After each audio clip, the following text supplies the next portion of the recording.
It began in December 1975, when the Lutz family moved into a large Dutch colonial house in Amityville. The house was beautiful, too beautiful for its price.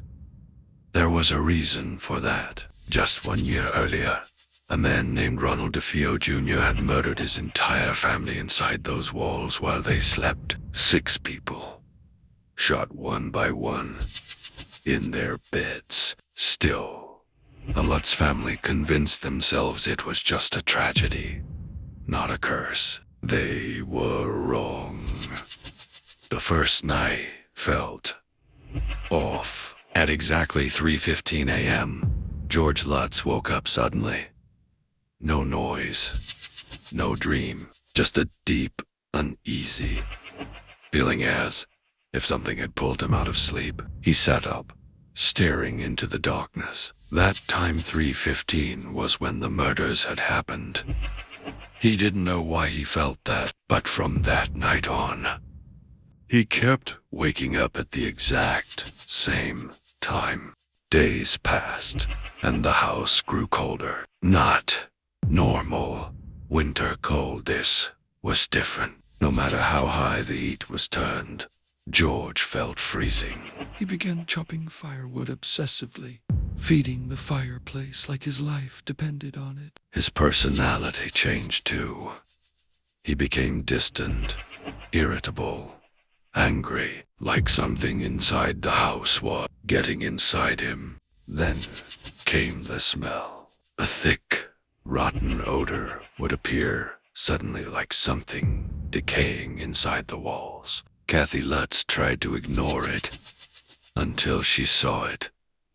Green slime. It oozed out of the keyholes, seeped down the walls, thick and unnatural. No matter how many times she cleaned it, it came back.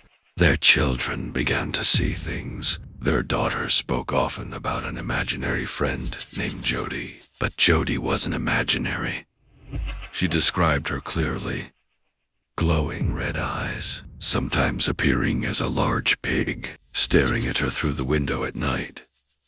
One evening, Kathy looked outside and froze. 2 red eyes were staring back at her from the darkness, watching, waiting. The house began to move.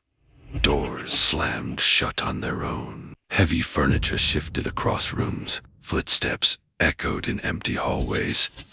And then, the voices, low at first, almost whispers. But one night, George and Kathy both heard it clearly. A deep, unnatural voice growled from inside the house.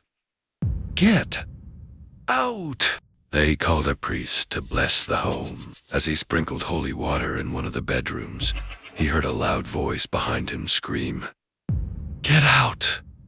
So loud it shook him. He fled the house immediately.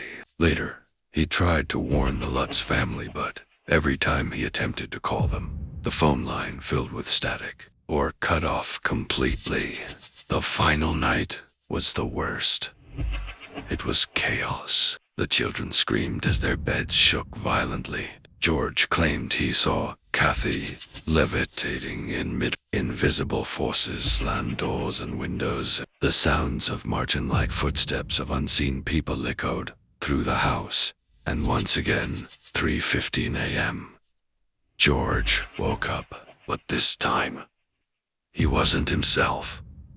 He picked up an axe. For a moment, just a moment, he stood over his family, the same way the murders had happened before. Then suddenly, it stopped, as if whatever controlled him let go.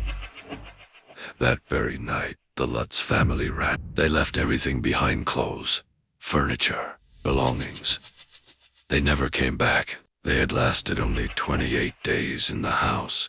To this day, people argue about what really happened. Some say it was all a hoax. Others believe something dark still lingers inside that house in Amityville, waiting for the next family to wake up at 3:15 a.m.